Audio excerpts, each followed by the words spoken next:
ಮನೆಯ ನಾಯಿಗೆ ತಿಂಗಳಿಗೆ 1 ಲಕ್ಷ ಖರ್ಚು ಮಾಡ್ತಾರಂತೆ ಲಾಯರ್ ಜಗದೀಶ್. ಅಬ್ಬಬ್ಬಾ ಇವರು dialogue king. Kannada big boss season 11 ಸಖತ್ ಇಂಟ್ರೆಸ್ಟಿಂಗ್ ಆಗಿ ಮುಂದುವರಿಯುತ್ತಿದೆ. 17 ಜನ ಇರುವಂತಹ ಮನೆಯಲ್ಲಿ ಒಂದಷ್ಟು ಜನ ಸ್ವರ್ಗದಲ್ಲಿದ್ದರೆ ಇನ್ನೊಂದಷ್ಟು ಜನರು ನರಕದಲ್ಲಿದ್ದಾರೆ. ಅಂತೂ ಆಟ ಈ ಸಲ ಸ್ವಲ್ಪ ಜೋರಾಗಿಯೇ ಇದೆ. ಅದರಲ್ಲೂ ಲಾಯರ್ ಜಗದೀಶ್ ಸಖತ್ ಸೌಂಡ್ ಮಾಡುತ್ತಿದ್ದಾರೆ. ಲಾಯರ್ ಜಗದೀಶ್ ಅವರ ಪ್ರೊಮೋಗಳು ವೈರಲ್ ಆಗುತ್ತಲೇ ಇರುತ್ತವೆ.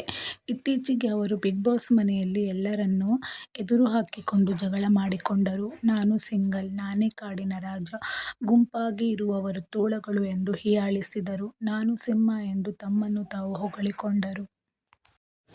ಅದೇ ರೀತಿ ಅವರು ತಮ್ಮ ತಾಕತ್ತು ಬಗ್ಗೆಯೂ ಮಾತನಾಡಿದ್ದಾರೆ. ನಾನು ಶ್ರೀಮಂತ, ನನಗೆ ತೋರಿಸಿಕೊಳ್ಳುವ ಅಭ್ಯಾಸ ಇಲ್ಲ ಎಂದಿದ್ದಾರೆ.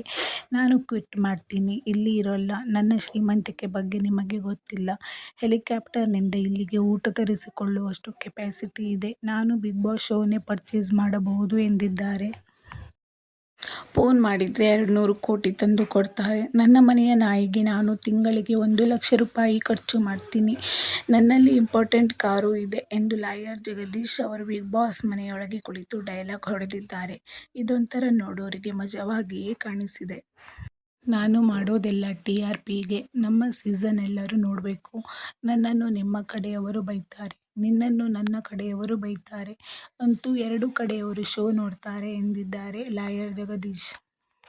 17 ಜನರಲ್ಲಿ ನಾನೊಬ್ಬ. 16 ಜನರನ್ನು ಡಿಪೆಂಡ್ ಮಾಡ್ತೀನಿ ಅಂದ್ರೆ ಕಲ್ಪನೆ ಮಾಡ್ಕೊಳ್ಳಿ ನಾನೆಷ್ಟು ಸ್ಟ್ರಾಂಗ್ ಆಗಿದ್ದೀನಿ ಅಂತ.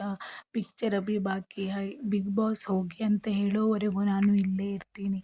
ಇವರುಗಳ ನಿಜವಾದ ಮುಖವನ್ನ ನಾನೇ ತೋರಿಸ್ತೀನಿ ಎಂದು ಹೇಳಿದ್ದಾರೆ. ನಾನು ತುಂಬಾ ಸೀರಿಯಸ್, ನನಗೆ ಸಿಕ್ಕಾಪಟ್ಟೆ ಗೊತ್ತು. ನಾನು ತುಂಬಾ ಪವರ್ಫುಲ್ ಅಂತ ಮಾತಲ್ಲೂ ವರ್ತನೆಯಲ್ಲೂ ತೋರಿಸುತ್ತಲೇ ಲಾಯರ್ ಜಗದೀಶ್ ಎಲ್ಲರ ಕಣ್ಣಿಗೆ ಸದ್ಯ ಕಾಮಿಡಿ ಪೀಸ್ ಆಗಿರೋದಂತೂ ನಿಜ. ಆದರೆ ಇತ್ತೀಚಿನ ಪ್ರೊಮೋದಲ್ಲಿ ಅವರು ಬೇಕಾಬಿಟ್ಟಿಯಾಗಿ ಮಾತನಾಡಿದ್ದಾರೆ. ನಾನಿಲ್ಲಿ ಇರೋಕೆ ಇಷ್ಟಪಡ್ತಿಲ್ಲ, ನಾನು ಇಲ್ಲಿಂದ ಹೋಗಬೇಕು ಎಂದು ಲಾಯರ್ ಜಗದೀಶ್ ಅವರು ತುಂಬಾ ಸೀರಿಯಸ್ ಆಗಿ ಬಂದು ಬಿಗ್ ಬಾಸ್ ಕ್ಯಾಮೆರಾಗೆ ಹೇಳುತ್ತಾರೆ. ನಾನು ಮನಸ್ಸು ಮಾಡಿದ್ರೆ ಈಗ ಹೆಲಿಕಾಪ್ಟರ್ ಕೂಡ ತರಿಸ್ತೀನಿ. ನಂಗೆ ಆ ಕೆಪಾಸಿಟಿ ಇದೆ ಎಂದು ಲಾಯರ್ ಜಗದೀಶ್ ಅವರು ಹೇಳುವಾಗ ಸಹಸ್ಪರ್ಧಿಗಳು ಮುಸುಮುಸಿ ನಕ್ಕಿದ್ದಾರೆ. ಒಂಥರ ಲಾಯರ್ ಜಗದೀಶ್ ಸೀರಿಯಸ್ ಆಗಿದ್ದುಕೊಂಡೇ ಕಾಮಿಡಿ ಪೀಸ್ ಆದಂತಿದೆ. ಆದರೂ ಕೂಡ ಲಾಯರ್ ಜಗದೀಶ್ ಅವರು ಬಿಗ್ ಬಾಸ್ ಮನೆಯಲ್ಲಿ ಮಸ್ತಾಗಿ ಹೈಲೈಟ್ ಆಗುತ್ತಿದ್ದಾರೆ ಎನ್ನುವುದರಲ್ಲಿ ಸಂದೇಹವೇ ಇಲ್ಲ. ಇಂತಹ ಹೆಚ್ಚಿನ ಅಪ್ಡೇಟ್ಸ್ಗಳಿಗಾಗಿ ನಮ್ಮ ಚಾನೆಲನ್ನು ಸಬ್ಸ್ಕ್ರೈಬ್ ಆಗಿ ಹಾಗೂ ನಿಮ್ಮ ನೆಚ್ಚಿನ ಕಂಟೆಸ್ಟ್ಗಳ ಹೆಸರನ್ನು ಕಮೆಂಟ್ ಬಾಕ್ಸ್ನಲ್ಲಿ ಹಾಕಿ ಮತ್ತು ಲೈಕ್ ಮಾಡಿ, ಶೇರ್ ಮಾಡಿ. Thanks for watching.